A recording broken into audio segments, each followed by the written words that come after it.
Halo teman-teman, tahukah kalian bahwa ketahanan pangan adalah kebutuhan mendasar bagi negara dan individu loh?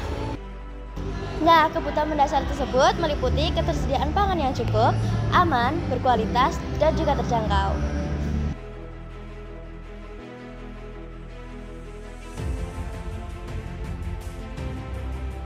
Nah teman-teman, peduli terhadap ketahanan pangan di Indonesia sangatlah penting. Kenapa? Karena hal tersebut dapat berperan penting dalam meningkatkan gizi dan juga nutrisi bagi masyarakat di Indonesia.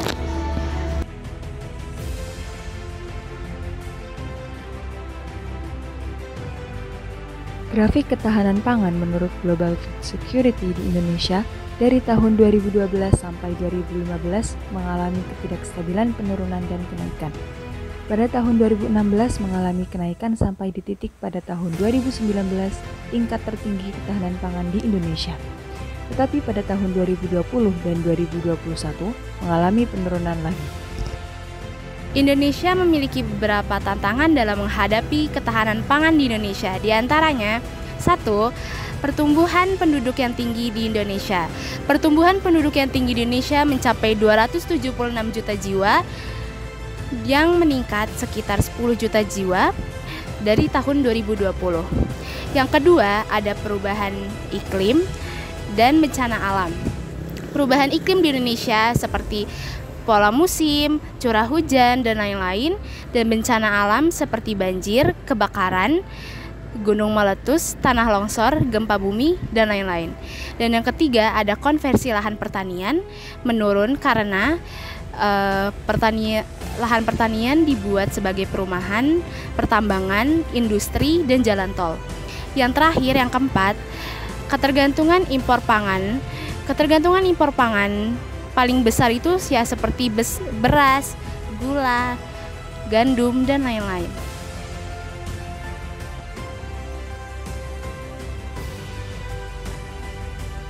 Pemerintah mengeluarkan 4 paket kebijakan untuk memperkuat transaksi berjalan. Dan berikut adalah 4 paket kebijakan tersebut. Yang pertama, yaitu kebijakan insentif pajak yang juga dibagi menjadi 3. Yang kedua, yaitu perlindungan produk dalam negeri.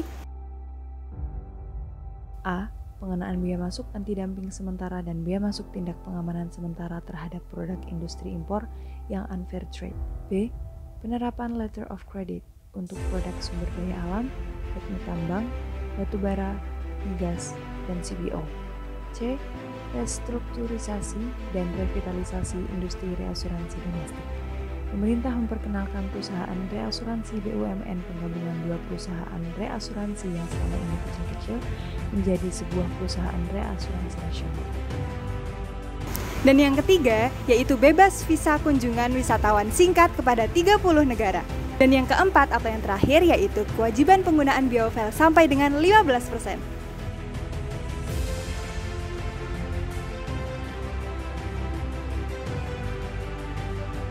Menko Airlangga menjelaskan secara khusus stimulus dan insentif yang dikeluarkan untuk tetap menjaga kinerja di sektor pertanian dan perikanan antara lain yang pertama program padat karya pertanian, kedua program padat karya perikanan, yang ketiga banpres produktif UMKM sektor pertanian, 4 subsidi bunga mikro atau kredit usaha rakyat, yang kelima dukungan pembiayaan koperasi dengan skema dana berguna. Ia pun menggarisbawahi mengenai program strategis sektor pangan dan pertanian tahun 2021, mulai dari stabilitas harga dan pasokan pangan, pengembangan hortikultura orientasi ekspor, kemitraan cross-book hortikultura, peremajaan sawit rakyat, hingga pengembangan industri rumput. Industri perunggasan, Airlangga menerangkan bahwa industri ini merupakan salah satu industri yang telah mengakar dan menjadi budaya masyarakat untuk menghasilkan produk yang berkualitas. Pemerintah pun akan mendorong hilirisasi di industri perunggasan. Hilirisasi ini akan sangat membantu peternak dengan peningkatan konsumsi yang akan mendongkrak permintaan daging ayam dan telur. Dengan peningkatan konsumsi daging dan telur ayam, maka optimalisasi sumber daya produksi dapat dilakukan dan diharapkan peternak ayam lebih sejahtera.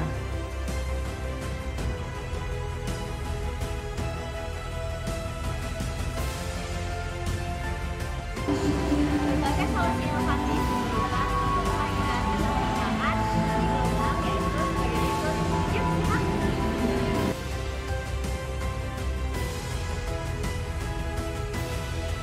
Berikut adalah beberapa langkah dalam mengatasi krisis pangan.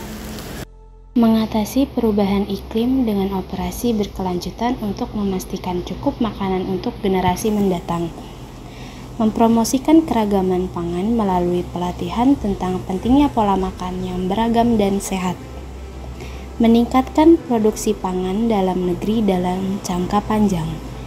Mengurangi pemborosan makanan dengan kampanye pendidikan publik yang kuat. Membuat dampak negatif produksi menjadi transparan sehingga semua biaya diperhitungkan.